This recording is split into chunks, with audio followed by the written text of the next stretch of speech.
बिस्मिल्लाहिर्रहमानिर्रहीम। अस्सलाम वालेकुम। आंखें बंद कीजिए और तसव्वुर कीजिए कि आप किसी कब्रिस्तान में खड़े हैं। गर्दोपेश में खामोशी है, लेकिन दर हकीकत कब्रें चीख रही हैं, बोल रही हैं। ए इंसान, हम थे, तुम हो, कल तुम हमारे पास होगे। आज हम इस हकीकत के बारे में बात करेंगे। इस्लामी साल का पहला महीना मुहर्रम अल हराम, ये महीना खुशी का नहीं, दुनिया परस्ती का नहीं। ये महीना गम का है, सब्र का है, कुर्बानी का है। ये वो महीना है जिसमें हज़रत इमाम हुसैन और इनके साथियों ने हक़ की खातिर अपनी जानें कुर्बान की। 72 चांद सारों की शहादत, प्यासा बच्चा अली असगर, जवान बेटा अली अकबर, बहन ज़ैनब का सब्र। ये महीना हमें चीख चीख कर पुकार रहा है, ए उम्मत मोहम्मद सल्लल्लाहु अलैहि वसल्लम, जाग जाओ, मौत करीब है, दुनिया धोखा है। रसूल अल्लाह सल्लल्लाहु अलैहि वसल्लम ने फरमाया, मैं तुम्हें कब्रों की ज़ियारत से मना करता था, अब इजाज़त देता हूँ कि ज़ियारत करो, क्योंकि ये तुम्हें आखिरत की याद दिलाती हैं। नबी सल्लल्लाहु अलैहि वसल्लम खुद जाया करते थे जिब्राइल के साथ, सहाबा के साथ, और वहाँ दुआ करते, नसीहत करते और रुलाया करते थे। कब्रिस्तान एक मदरसा है जहाँ बगैर अल्फाज के सब कुछ सिखाया जाता है। मुहर्रम का महीना हमें हुसैन की कुर्बानी याद दिलाता है। कब्रिस्तान हमें हमारी फना याद दिलाता है। मुहर्रम में दिल पहले ही नरम होता है, जब आप कब्रिस्तान जाते हैं तो ये नरमी आपको झंझोड़ती है। हम भी मिट्टी में दफन होंगे, हमारा भी कफन होगा, हमसे भी सवालात होंगे और हमारे अमाल ही हमारे साथ होंगे। क्या हमने कभी कब्रिस्तान में जाकर सोचा कि अगर आज मुझे दफना दिया जाए तो मेरी हालत क्या होगी? अल्लाह ताला ने फरमाया, हर नफ्स को मौत का जायका चखना है। तुम जहाँ भी हो, मौत तुम्हें आ लेगी, अगरचा मजबूत किलों में हो। मौत सिर्फ बूढ़ों की नहीं, मौत बच्चे की भी है, नौजवान की भी है, और हमारी भी।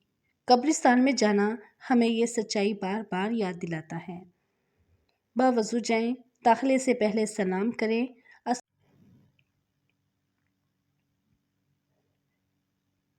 खामोशी इख्तियार करें, सूरह यासीन, सूरह मुल्क, सूरह फातिहा और इखलास पढ़ें। मरहूमैन के लिए मग़फ़िरत की दुआ करें। कब्र पर बैठने, चलने या चूमने से परहेज़ करें। खुद के लिए भी दुआ करें, ए अल्लाह, मुझे भी ईमान पर मौत नसीब फरमा। नबी सल्लल्लाहु अलैहि वसल्लम ने फरमाया, अल्लाह की लानत हो इन औरतों पर जो कब्रिस्तानों का बार बार रुख करती हैं। लेकिन बाज़ उलमा कहते हैं, अगर औरत पर्दे, हया और खामोशी के साथ कभी कभार जाए, सिर्फ दुआ करे तो जायज़ है।